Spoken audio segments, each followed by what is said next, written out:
ആദിവാസികൾ അവരുടെ നിയമം സംരക്ഷിക്കാൻ അല്ലെങ്കിൽ ഭൂമി സംരക്ഷിക്കാൻ, പിറന്ന മണ്ണ് സംരക്ഷിക്കാൻ വലിയ നിയമ പോരാട്ടത്തിലാണ്. അപ്പോൾ അവരുടെ വക്കീൽ ഫീസ് കൊടുക്കാൻ പൈസയില്ല. ഞാൻ ഈ അവാർഡ് വാങ്ങുന്നത് അതിനു വേണ്ടിയാണ്. രണ്ടാമത്തെ കാര്യം, ഈ അവാർഡ് എനിക്കൊരു പരിചയമാണ്. 2-3 കേസ് നിലവിലുണ്ട്. ഇപ്പൊ ഇവിടെ അവാർഡ് തന്ന ഈ സ്റ്റോറിയുടെ പേരിലും ഏഷ്യാനെറ്റുകാർ കൂടി എന്നോടൊപ്പം വന്നില്ലായിരുന്നുവെങ്കിൽ കേസുണ്ടാകുമായിരുന്നു. പോലീസ് തന്നെ കേസെടുത്ത് കോടതിയിൽ പോയി FIR ഇട്ട് എന്നെ അറസ്റ്റ് ചെയ്യാനും ശ്രമിച്ചിരുന്നു. പത്രപ്രവർത്തക യൂണിയൻ ഇടപെട്ടതുകൊണ്ട് മാത്രമാണ് അന്ന് എനിക്ക് പോലീസ് കസ്റ്റഡിയിൽ പോകാതെ രക്ഷപ്പെടാൻ കഴിഞ്ഞത്. ഇന്ന് ആ പോലീസുകാർക്കെതിരായി നോട്ടീസ് കൊടുത്തിരിക്കുകയാണ്. 4 ആഭ്യന്തര വകുപ്പിന്റെ 4 അന്വേഷണ റിപ്പോർട്ടിലും അവിടുത്തെ DYSP ആയിരുന്ന മുരളീധരനും SHO ആയിരുന്ന സലീമിനും ഭൂമാഫിയയുടെ ഏജന്റായി പ്രവർത്തിച്ചു എന്നാണ് റിപ്പോർട്ട് പോയത്. ഞാൻ സൂചിപ്പിക്കുന്നത്, കേരളത്തിന്റെ പുരോഗമന സമൂഹം ഗാസയിൽ വെടിവെച്ചാൽ, ബോംബിട്ടാൽ കേരളത്തിന്റെ തെരുവിലിറങ്ങും. അട്ടപ്പാടിയിൽ ആദിവാസികളെ പിറന്ന മണ്ണിൽ നിന്നും തുടച്ചു നീക്കിക്കൊണ്ടിരിക്കുകയാണ്. ഈ ഗവൺമെന്റ് വന്നതിന് ശേഷം ഒരു 5000 ഏക്കർ ഭൂമിയെങ്കിലും അവർക്ക് നഷ്ടപ്പെട്ടിട്ടുണ്ട്. കാരണം 62-64 കാലത്ത് സർവേ നടത്തിയിട്ടുണ്ട്, സെറ്റിൽമെന്റ് രജിസ്റ്റർ ഉണ്ട്, അതെല്ലാം സർക്കാരിന്റെ കസ്റ്റഡിയിലാണ്. ഇപ്പോൾ അവിടുത്തെ വില്ലേജ് ഓഫീസറും തഹസീൽദാരും വിചാരിച്ചാൽ, സബ് രജിസ്ട്രാർ ഓഫീസും വിചാരിച്ചാൽ പുതിയ പ്രമാണം ഉണ്ടാക്കും.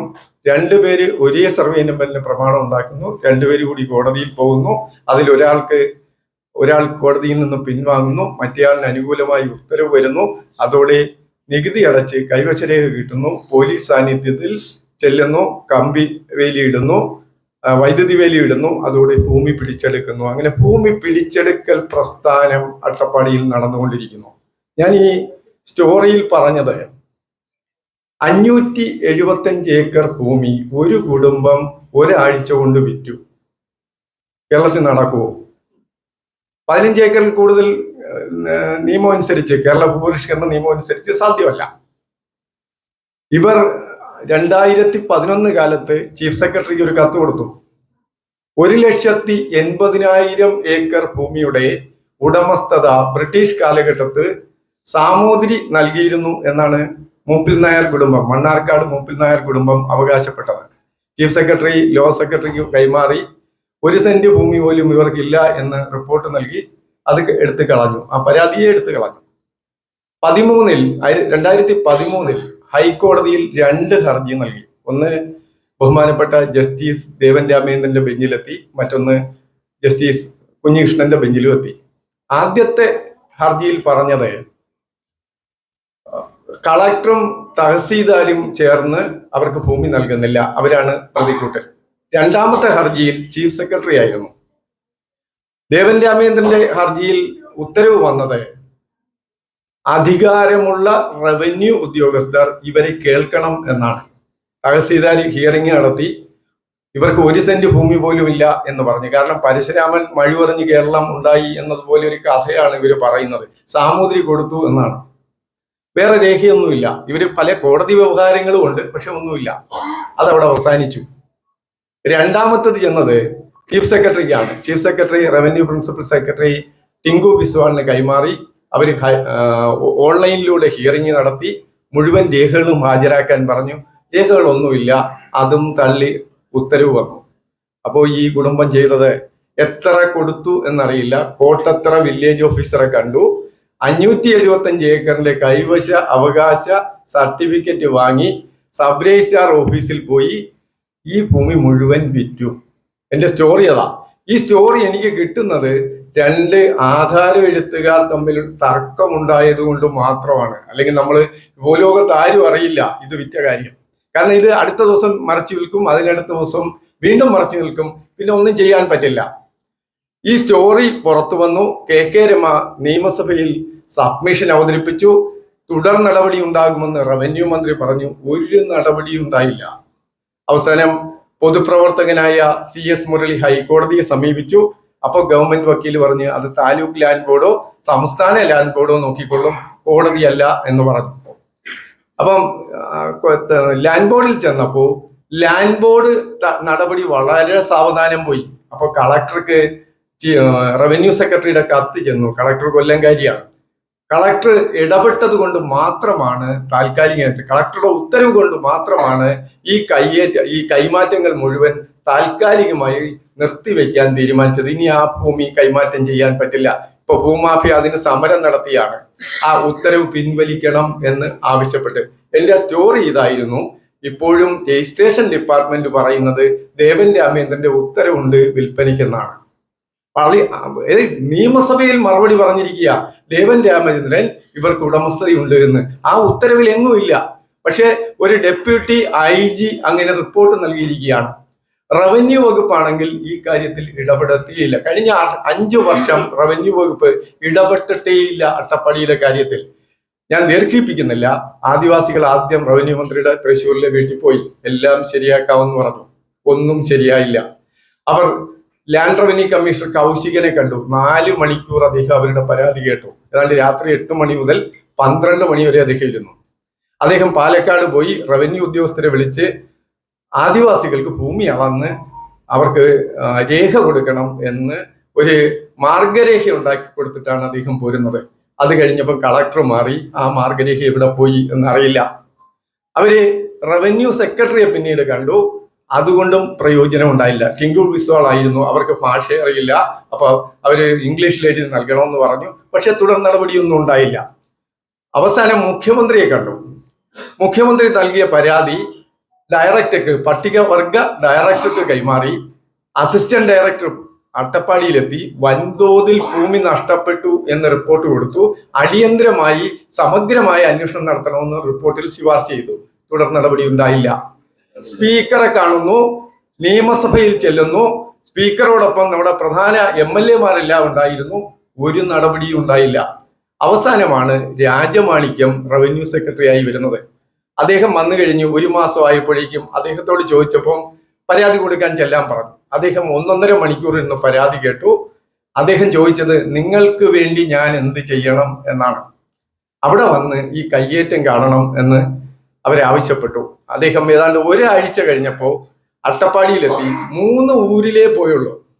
വെച്ചപ്പതി, വെള്ളകുളം, മൂലഗംഗൻ എന്ന് വെച്ചാൽ തമിഴ്നാടിനോട് ചേർന്ന് കിടക്കുന്ന ആലകട്ടിയിൽ നിന്ന് 1 മണിക്കൂറോളം യാത്ര ചെയ്താൽ ചെല്ലാവുന്ന ഏതാണ്ട് മലനിരകൾ നിറഞ്ഞ, കുന്നുകൾ നിറഞ്ഞ മേഖലയാണ്.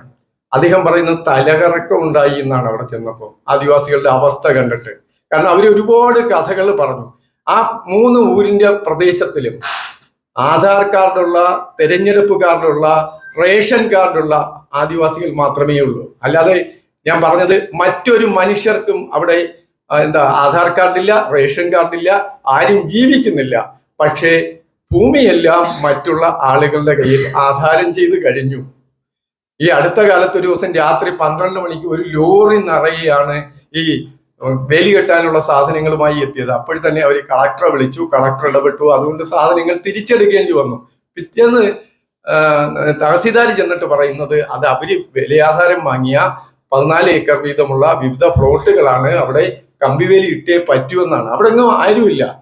അട്ടപ്പാടിയിൽ നടക്കുന്നത് വൻ ഭൂമാഫിയ കയ്യേറ്റമാണ്. പക്ഷെ നമുക്ക് ഒന്നും ചെയ്യാൻ കഴിയാത്തത് കേരളത്തിലെ പൊളിറ്റിക്കൽ രംഗം അവർക്ക് അനുകൂലമല്ല, ജനാധിപത്യത്തിന്റെ കൂടെയല്ല.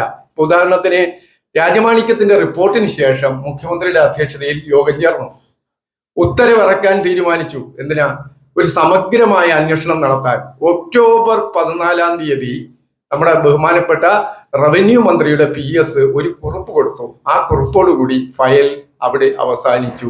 ഒക്ടോബർ 14-ന് ശേഷം ആ ഫയൽ മുന്നോട്ട് പോയിട്ടില്ല. എന്ന് പറഞ്ഞാൽ ഈ കയ്യേറ്റം തുടരട്ടെ എന്നാണ് കേരള സർക്കാരിന്റെ നിലപാട് എന്ന് നമുക്ക് പറയേണ്ടി വരും. ഇത്രമാത്രം ജനാധിപത്യ വിരുദ്ധമായ ഒരു ഇടപെടൽ അട്ടപ്പാടിയിൽ നടന്നുകൊണ്ടിരിക്കുന്നു എന്നാണ് എനിക്ക് മനസ്സിലായത്. അതിനിയും തുടരും എന്നാണ് സൂചന നൽകുന്നത്. ഞാൻ AK ബാലനെയും ഇസ്മയിലിനെയും, മുൻ മന്ത്രിമാരായ 2 പേരെയും കണ്ടു. അവരെ 2 പേരെയും ഇന്റർവ്യൂ ചെയ്തു. അവരെല്ലാം അട്ടപ്പാടിയിൽ നടക്കുന്ന കയ്യേറ്റത്തിന് എതിരാണ്. കാരണം അവരിപ്പം ഭരണത്തിലില്ല. ഗൗരിയമ്മ പറഞ്ഞതാണ് ശരിയെന്നൊക്കെ അവരൊക്കെ പറയുന്നുണ്ട്.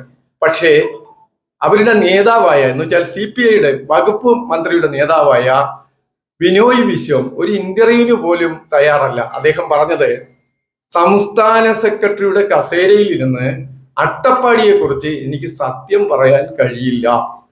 ഇതാണ് സ്ഥിതി.